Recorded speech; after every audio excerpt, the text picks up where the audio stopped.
Sir 1 crore नौकरी देने के बाद पर तेजस्वी यादव कह रहे हैं कि नीतीश कुमार पैसे कहां से लाएंगे नौकरी देने। असल में वो ऐसी बात इसलिए करते हैं कि जमीन लिखवा के उन लोगों ने नौकरी दी है, गरीबों का जमीन लिखवा के नौकरी दी है। 2020 में हम लोगों ने घोषणा पत्र जारी किया था, एनडीए का भी और भाजपा और जदयू का भी।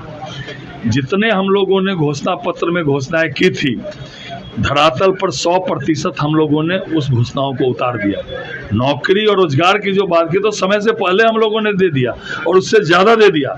और आज कैबिनेट में, मैं भी उस कैबिनेट में अपने आप को सौभाग्यशाली मानता हूं कि उस कैबिनेट का मैं भी अंग था, जो हम लोगों ने कहा है कि 25 से 30 के बीच में 1 करोड़ सरकारी नौकरी और रोजगार देंगे। और उसके लिए हम लोगों ने कमेटी बना दी बिहार के विकास आयुक्त की अध्यक्षता में, और उसमें अधिकांश विभागों के, प्रमुख विभागों के अपर मुख्य सचिव और प्रधान सचिव को रखा है।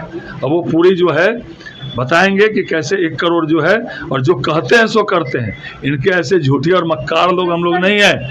जो विपक्ष के नेता हैं वो अपराधी और सजा याफ्ता के गोद में पले बढ़े और बड़े हुए, तो उनकी भी मानसिकता वैसी है, वैसी बातें वो करते हैं। जमीन सर्वे मामले को लेकर जो नोटिफिकेशन आया 35 लाख लोगों के नाम कटेंगे, उसको लेकर निश्चित रूप से मतदाता सूची का पुनरीक्षण का कार्य चल रहा है। प्रत्येक मतदाता को सत्यापित करने का काम चल रहा है।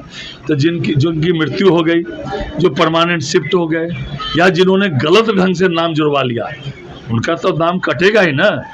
और यही चुनाव आयोग तो एक स्वतंत्र एजेंसी है, संवैधानिक संस्था है। ये सतत प्रक्रिया, वो बराबर यह काम करती है। स्पष्ट रूप से चुनाव आयोग का काम कहना है कि जो सही है वो जुड़े, वो कटे नहीं, और जो गलत है वो जुटे नहीं। जता रही है लगातार, तेजस्वी यादव कह रहे हैं कि ये सब चुनावी रणनीति। कोई चुनावी क्या, इसमें चुनावी वो क्या चाहते हैं? रोहंगरिया बांग्लादेशी का नाम जुड़े? लालू यादव जी ने तो कहा था 1992 में, मेरे पास वो अखबार की कटिंग भी है, कि बांग्लादेशी किसी हालत में भी जुड़ना नहीं चाहिए। बांग्लादेशी घुस रहे हैं, घुसपैठिए हैं, उसको भगाओ। और आज ये बदल के और पलटी मार क्यों हो रहे हैं? इसीलिए स्पष्ट रूप से चुनाव आयोग को अधिकार है, उस अधिकार का इस्तेमाल करके प्रत्येक मतदाता का सत्यापित चुनाव आयोग कर रहा है। और जो सही है, अगर कोई गलत है तो उसका नाम कटेगा, और जो सही है वो निश्चित रूप से रहेगा। मामला सामने आ रहा है सर, जो जमीन मामले को लेकर जो सीईओ को बैठना चाहिए रेगुलर ऑफिस में, वो बैठते नहीं है। ये सुनिश्चित करवा रहे हैं, जहाँ जहाँ शिकायतें आ रही है वहाँ हम लोग कार्रवाई भी कर रहे हैं, और ये सुनिश्चित कर रहे हैं कि लोगों का फ़ोन उठाएं, जो काम है वो करें। और हमारा विभाग तो ऑनलाइन है। हमारे विभाग की सेवाओं के लिए किसी सीईओ या राजस्व कर्मचारी के यहाँ कहीं जाने की आवश्यकता ही नहीं है। जिस केस में उनको पर्सनल अपीयरेंस होता है, पर्सनल अपीयरेंस में भी नहीं जाना पड़े, इसलिए हम लोगों ने कैबिनेट से पास भी किया है, उसको भी लागू कर रहे हैं। लेकिन हम लोग की सेवा के लिए तो सीईओ जिलाधिकारी के पास जाने की जरूरत ही नहीं है। आप अपनी सेवाओं के लिए ऑनलाइन अप्लाई करिए, और जो है, जो नहीं बैठने की बात है, जहाँ जहाँ से शिकायत मिल रही है वहाँ कार्रवाई भी हम लोग कर रहे हैं। आरजेडी कह रही है कि बीजेपी इलेक्शन कमीशन जो है तो बीजेपी के एजेंट के तौर पर काम कर रहा है। देखिए, ऐसे लोगों का संवैधानिक संस्थाओं पर उंगली उठाने का चरित्र बन गया है, नियति बन गई है।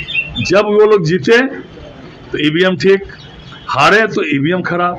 सुप्रीम कोर्ट का निर्णय उनके पक्ष में आ जाए तो उच्चतम न्यायालय ठीक, नहीं तो उच्चतम न्यायालय पर भ्रष्टाचारी है तो ईडी रेड करती है।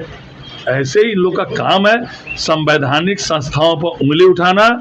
और ये जो आम जनता इन लोग का चाल चरित्र और चेहरा देख रही है, और आने वाले समय में इनको पता लगने वाला है कि संवैधानिक संस्थाओं पर उंगली उठाना, गलत बयानी करना, भ्रष्टाचार करना, इन लोगों का समय आने में बताने वाली है फिर से जनता नवंबर में। लगातार कह रहे हैं कि शूद्र नहीं, उसके ऊपर वो उन्होंने वो तो आप लोग समझिए ना, कोई आप लोग आपत्ति तक नहीं किए।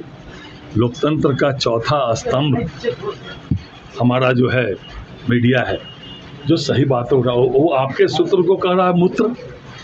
बताइए, इससे घृणित बात, इससे गलत बात कुछ नहीं होना चाहिए। ऐसे बातें जो करते हैं उनको तो आप लोग को बहिष्कार करना चाहिए।